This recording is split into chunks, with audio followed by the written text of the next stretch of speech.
Okay, well that's not a very good call. I'll say something. Prabhupada, this term Jagat Guru, Prabhupada didn't like that being applied to himself. He said that every village has a Jagat Guru. And in the Bhagavad Gita, Krishna is Jagat Guru, according to Arjuna.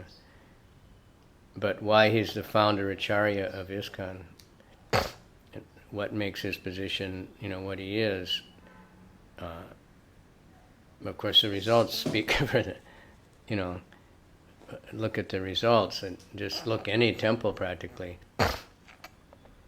Right now, just look still at books. Last year was in the world one of the biggest years of book distribution since 1970 something. It's always increasing and more languages, all because Prabhupada arranged it and wanted it. So he's we say the primary Shiksha Guru for everyone. Everyone can take instruction for him. And, there are many other gurus. There may be, Prabhupada, when he was asked, is there any other people like you? He said, yes, but it's none of your business. There's other very pure devotees also, but they didn't get empowered for what he did. For whatever reason, Krishna uses different people, so he chose Prabhupada to empower for this incredible thing that he did, that, to create this society in America with no money and nobody ever heard of Krishna, hardly. Maybe we heard a little bit, Krishna is some Indian god or something, and create this, and then, get people that were just barely knew about Krishna, were chanting to go and preach in India and then go all over the world and make temples. Everybody knows it was just, like Shamasundar would say, just to see Prabhupada smile. He did so much. So, whatever we want to call him, but we actually discussed this term in the GBC in 88 or something, and everybody that knew Prabhupada said he didn't like to be called Jagat Guru. He said that kind of the term that gets thrown around a lot. But he's there's different levels of Acharya. So any teacher is an Acharya, but Prabhupada's level of Acharya is, Acharya of a society for the world, to give shelter to any amount of people that can come into it. One Mataji, Srila Prabhu's wife, she speaks about the Acharya, and she was speaking about Jiva Goswami and how he did everything. He wrote, so many books on so many different levels. He wrote dramas, he wrote deep philosophy, he wrote all these different things.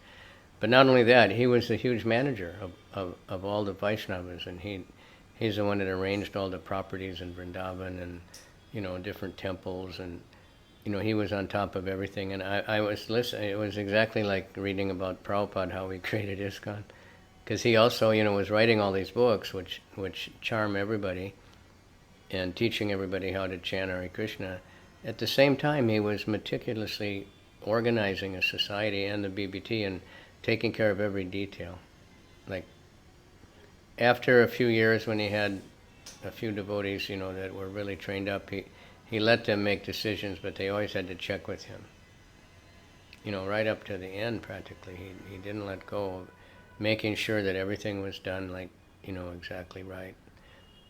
Because he wanted this international society organized, and that requires all these different things, and the properties protected, and not just a bunch of people chanting Hare Krishna, but organized way. So he's the of ISKCON, the founder Acharya. That term founder Acharya, Rabindra Swarup's research showed that in the Gaudiya Math it was only used when they refer to Ramanuja and Madhvacharya and those Acharyas. One time, very end of the life of Bhaktisiddhanta, they mentioned something founder Acharya.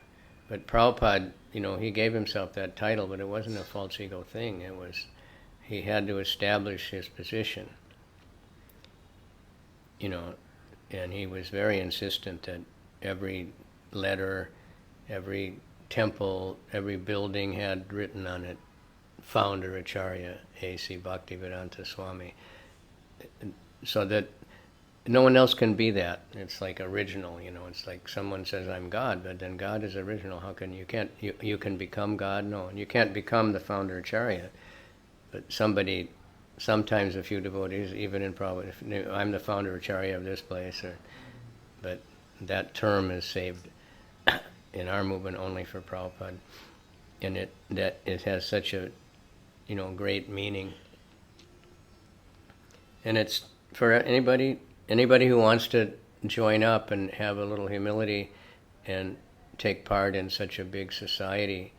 They can get all the benefit of personally connecting with Prabhupada, but it takes that humility. It's not a matter of, if somebody else wants to be the big shot, then they can make their own movement somewhere and call themselves, the Acharya or something.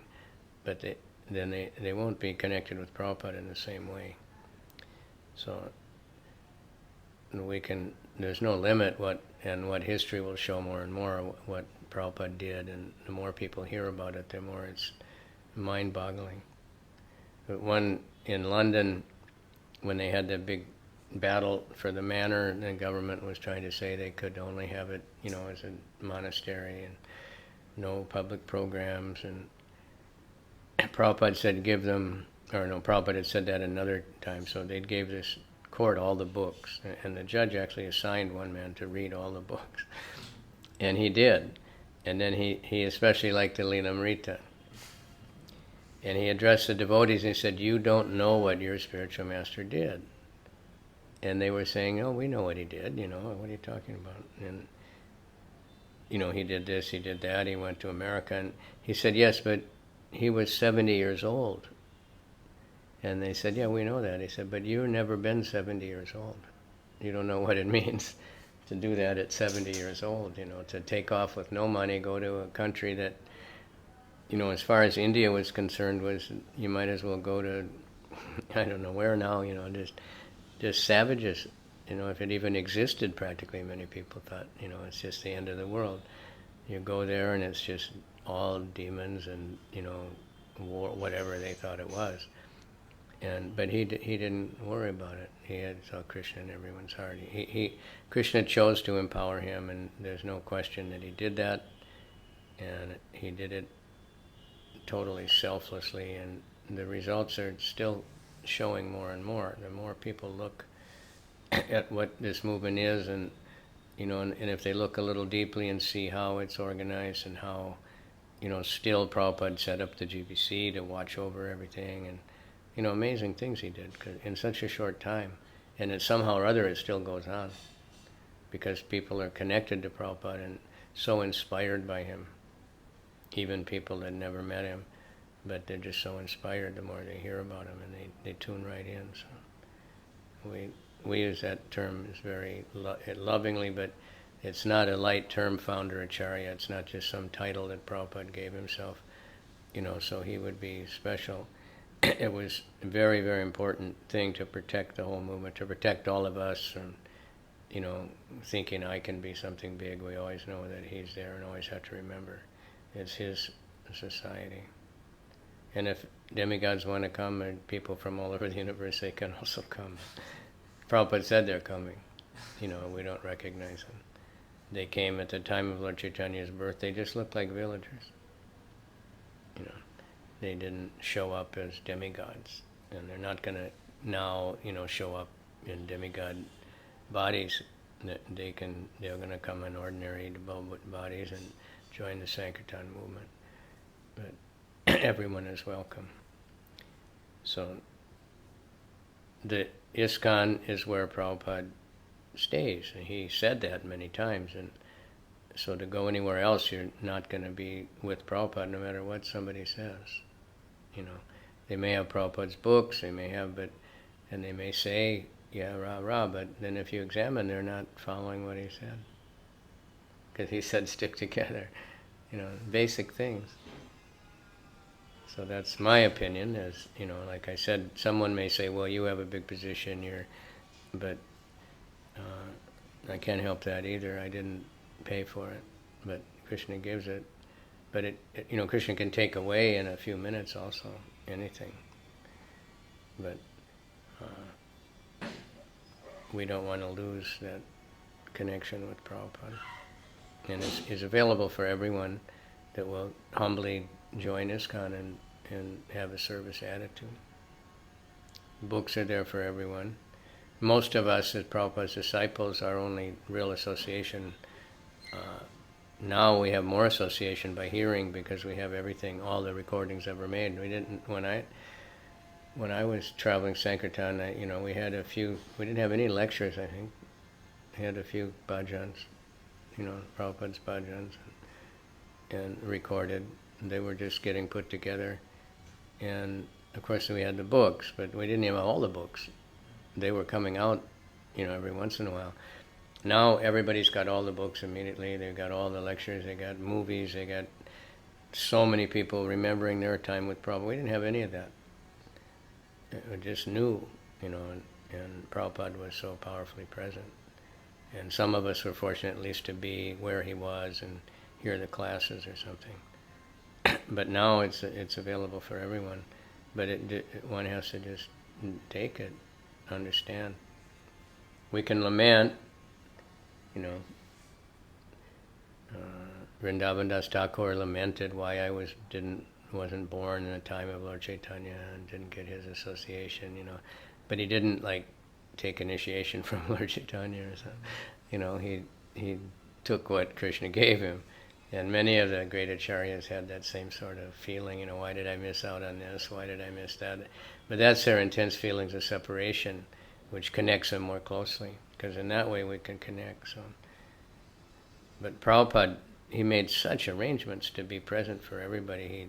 One of the first things he did was get a tape recorder, and devotees who were in Mapadi, he was running the tape, and those reel-to-reel tapes, if you ever had one, they jammed up a lot, and the tape would eat the tape, and then Prabhupada would stop until they got it fixed. If the tape ran out, he'd stop talking and wait till it was recording again. He really wanted everything recorded. He knew the value of his own, and the books, he was very, very careful, and he wanted the books edited nicely so that they're presentable to everybody, and he made all those arrangements. He arranged everything. In the early days with the books, Prabhupada, not only translated the book, then he had arranged the BVT to have them edited, and then when they were going a little bit organized, he was designing the book. He was designing what size it should be, what kind of typeface it should be, how much they should pay to print it, how much they should sell it for, everything. He was right on top of everything. So it's his movement, that's for sure. And we're all now able to come in on it, and he's the eternal guru for everyone who takes shelter. If they don't take shelter, what can he do? Right? You can't, even Krishna, he can't do anything for people that don't listen to him. Right? Prabhupada said, Krishna, if you want Maya, Krishna can't help you. He just gives you Maya. He gives you what you want. So, if you want Prabhupada, you can get him, but if you want something else, you have to let go. You can't get Prabhupada. So, the greatness of Prabhupada is, barely we're just beginning to understand. The more we research, the more we hear about it, and the more we see the movement growing and people connecting, and it just shows more and more what his real position is. Krishna used him, and we want to follow behind him, and be also utilized to do this. Okay? I always talk too long. Hare Krishna. Hare Krishna.